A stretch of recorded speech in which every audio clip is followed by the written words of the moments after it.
గత నెల రోజులుగా కొత్త ప్రభుత్వం ఏదైతే వచ్చిందో మరి అధికారం కోసమేమో అడ్డగోలుగా హామీలు ఇచ్చినారు. నోటికొచ్చిన హామీలు 420 హామీలు, ఒకటి రెండు కాదు, 420 420 హామీలు, బ్రహ్మాండమైన హామీలు, ఒకటి రెండు కాదు ఇచ్చి ఆల్రెడీ ఎత్తగొట్టే పని మొదలు పెట్టినారు. మీరు చూస్తూ ఉన్నారు. ఎన్నికల వాగ్దానాలను నీటిలో కలపడానికి శ్వేతపత్రాల పేట డైవర్షన్ డ్రామాలు, ల్యాండ్ క్రూజర్లు అని చెప్పి ఒక కథలు పుట్టించి అదేదో కేసీఆర్ గారు సొంతానికి కొనుక్కొని దాచిపెట్టినట్టు ప్రభుత్వానికి, ఇక్కడ ఉండే పనిచేసే మంత్రులకి, ఇక్కడ ఉండే వారి భద్రత కోసం తెచ్చి విజయవాడలో వాటికి బుల్లెట్ ప్రూఫ్ అద్దాలు దొరికిచ్చేదానికి పంపితే అదేదో విజయవాడలో దాచిపెట్టిండు అని మాట సిల్లిగా మాట్లాడడం. ఇంత దిగజారుడు రాజకీయాలు అవుతున్నాయో ఇవన్నీ ప్రజలు గమనిస్తూ ఉన్నారు. ఇది కేవలం వాళ్ళు ఇచ్చిన 420 హామీలను ఎగేసేటందుకే ఈ డైవర్షన్ డ్రామాలు ఆడుతున్నారని తెలంగాణ ప్రజలు పూర్తి స్థాయిలో ఇవాళ అభిప్రాయం కూడా వస్తూ ఉన్నారు. నిజానికి తెలంగాణ రాష్ట్రం సాధించిన విజయాలన్నింటినీ వైఫల్యాలుగా చిత్రీకరించి కాళేశ్వరం లాంటి ప్రాజెక్టుని కూడా బదనాం చేసే ఒక చిల్లర ప్రయత్నం రెండు జాతీయ పార్టీలు కూడా చేస్తూ ఉన్నాయి. ఇవాళ కాళేశ్వరం లాంటి ప్రాజెక్టు ద్వారా సాగులోకి వచ్చిన ఆయకట్టును కానీ, తెలంగాణ రాష్ట్రంలో ఇబ్బడి ముబ్బడిగా పెరిగిన వ్యవసాయ ఉత్పత్తులను కానీ, జరిగిన వ్యవసాయ విస్తరణను కానీ ఇవేవి జరగనట్టు, ఇదేదో అభూత కల్పన అన్నట్టు, మొన్న పోయిన యాసంగిలో 3.5 కోట్ల మెట్రిక్ టన్నుల వరిధాన్యం ఉత్పత్తి అయితే అది కూడా జరగలేదన్నట్టు ఏదైతే చిత్రీకరించే ప్రయత్నం చేస్తూ ఉన్నారో ఇది కేవలం కేసీఆర్ గారి మీద, బీఆర్ఎస్ మీద ఉన్న కోపాన్ని తెలంగాణ ఒక విఫల ప్రయోగంగా, విఫల రాష్ట్రంగా చిత్రీకరించే విధంగా మరి వాళ్ళు ఏదైతే ప్రయత్నం చేస్తూ ఉన్నారో ఇది రాష్ట్రానికి మంచిది కాదు. ఇలాంటి దివాలాకోరు రాజకీయం ఎవరికి కూడా మంచిది కాదు. వాస్తవం ఏంటి అంటే ఇవాళ దేశంలో దివాలా తీసిన కాంగ్రెస్ పార్టీ పొరపాటున ఇక్కడ వాళ్ళు ఇచ్చిన హామీలు నమ్మి ప్రజలు అధికారం ఇస్తే రాష్ట్రం దివాలా తీసిందని మాట్లాడుతుంది. దేశంలో దివాలా తీసిన పార్టీకి ఏదో అనుకోకుండా ఇవాళ అవకాశం వస్తే రాష్ట్రమే దివాలా తీసిందని చెప్పి దివాలాకోరు మాటలు మాట్లాడుతూ ఉన్నారు. ఇది మంచిది కాదు. అందుకే తెలంగాణ ప్రజల్ని కోరేది బీఆర్ఎస్ దళం ఉంటేనే, బీఆర్ఎస్ గలం ఉంటేనే తెలంగాణ ప్రయోజనాలు ఢిల్లీలో పరిరక్షించబడతాయి. కాంగ్రెస్ వాళ్ళకి అప్పచెప్తే అక్కడ ఉండే 50-60 మంది ఎంపీల్లో వీళ్ళు కూడా ఒకరో ఇద్దరు పోయి ఆడ కూర్చుంటారు. రాహుల్ గాంధీ సిట్ అంటే సిట్టు, స్టాండ్ అంటే స్టాండ్. వీళ్ళ వల్ల అయ్యేదేమి కాదు.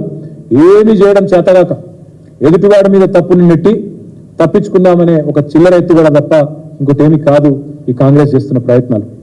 అబద్ధాలు, అసత్యాలు, అర్ధసత్యాలు అన్నిటినీ పోగేసి అప్పులని, తప్పులని, ఆర్థిక స్థితి బాగలేదని, కరెంటు మీద, కాళేశ్వరం మీద పిచ్చి ప్రేలాపనలు వెళ్తా ఉన్నారు. ఏవైతే వెళ్తా ఉన్నారు ఇవన్నీ ప్రజల దృష్టికి కూడా వచ్చినాయి. ప్రజలు ఇవాళ మా కార్యకర్తలు చెప్తా ఉన్నారు, మా నాయకులు చెప్తా ఉన్నారు, సార్ చర్చ జరుగుతోంది, క్షేత్రంలో చర్చ జరుగుతోంది, 500 బోనస్ ఏమైంది అనే చర్చ ప్రారంభమైంది. కేసీఆర్ ఉన్నప్పుడు రైతు బంధు బ్రహ్మాండంగా పడుతుండే, వారం రోజుల లోపలనే పడుతుండే. ఇవాళ అతి లేదు గతి లేదు, ఇంతవరకు రైతు బంధు ఏమైతుందో అడ్రస్ లేదు అనే మాట మాట్లాడుతూ ఉన్నారని చెప్పి మా కార్యకర్తలు, మా నాయకులే చెప్తా ఉన్నారు. కేసీఆర్ ఉన్నప్పుడు ప్రతిరోజు విడుదల చేస్తుండే, ఎంత పడ్డది ఈరోజు రైతు బంధు, ఎన్ని వందల ఎకరాలకు పడ్డది, ఇవాళ ఎన్ని లక్షల మంది రైతులకు పోయింది రైతు బంధు అని చెప్పి వారం రోజుల్లో కంప్లీట్ చేస్తుండే. వీళ్ళు వచ్చిన తర్వాత ఆ ముఖ్యమంత్రి గారు మాట్లాడే మాటలు వింటుంటే ప్రజలు నవ్వుకుంటున్నారు అనే మాట కూడా మా నాయకులు, కార్యకర్తలు చెప్తా ఉన్నారు. ఆయన ఎంత హాస్యాస్పదంగా మొన్న చెప్పినారో ఒక మా నాయకుడు వివరించి చెప్తా ఉండే. డిసెంబర్లో స్టార్ట్ అయ్యి మార్చి దాకా వేస్తున్న రైతు బంధు పోయిన ప్రభుత్వం అని రేవంత్ రెడ్డి చెప్తుంటే రైతులు నవ్వుకుంటున్నారు. ఎందుకంటే 12 సార్లు, ఒకసారి కాదు 2 సార్లు కాదు, 12 సార్లు వారం రోజుల్లోనే 7,000 కోట్లు జమ చేసిన నాయకుడు కేసీఆర్ గారు రైతుల ఖాతాల్లో. అట్లాంటి కేసీఆర్ గారి గురించి చిల్లరమల్లర మాటలు మాట్లాడితే ముఖ్యమంత్రి స్థాయి వ్యక్తి ప్రజలు ఏమనుకుంటారు, రైతులు నవ్వుకుంటారన్న సోయి లేకుండా మాట్లాడితే, ప్రజలకు వాస్తవాలు తెలుసు అన్న విషయాన్ని కూడా విస్మరిస్తే ఎట్లా అని చెప్పి మా నాయకులు, కార్యకర్తలు ఇవాళ ఆదిలాబాద్ నుంచి వచ్చిన వాళ్ళే ఈరోజు చెప్తా ఉన్నారు. సొంత రాష్ట్ర పరపతిని తగ్గించే విధంగా, ఇవాళ పలుకుబడిని పలిచన చేసే విధంగా వితండవాదాలు, వింత వాదనలు, పనికిమాలిన అంశాలు తెర మీదకి తీసుకొచ్చి అదేదో జరిగిపోయింది, తప్పు జరిగినట్టు ల్యాండ్ క్రూజర్లని పనికిమాలిన మాటలు మాట్లాడి ఇవాళ చేయాల్సినవి చేయకుండా తెలంగాణ బ్రాండ్ ఇమేజ్ దెబ్బతీసే ప్రయత్నం ఏదైతే కాంగ్రెస్ చేస్తున్నదో దాన్ని బట్టి అర్థం చేసుకోవచ్చు వాళ్ళ రాజకీయ ఆలోచన ఎంత వికృతమైందో. అవసరమైతే స్వప్రయోజనాల కోసం, రాజకీయ ప్రయోజనం కోసం తెలంగాణ బ్రాండ్ ఇమేజ్ని కూడా దెబ్బతీసే ప్రయత్నం ఏదైతే వాళ్ళు చేస్తున్నారో వాళ్ళు ఒకటే అనుకుంటున్నారు, కాంగ్రెస్ వాళ్ళు అబద్ధాలనే అస్త్రంగా వాడుకుని ఎన్నికలు గెలిచినాం, మళ్ళీ అదే అబద్ధాలతో డైవర్షన్ టాక్టిక్స్తో పరిపాలన కూడా నెట్టుకొస్తాం, ప్రజలు మర్చిపోతారేమో అనుకుంటున్నారు. మేము మాత్రం మర్చిపోనీయం ప్రజలను.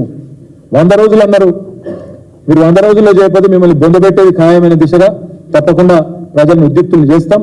కౌంట్ డౌన్ ప్రారంభమైంది, 30 రోజులు అయిపోయింది, 70 రోజులు మిగిలింది. తప్పకుండా ఈ విషయంలో ప్రజల్ని తప్పకుండా చైతన్యవంతుల్ని చేస్తాం.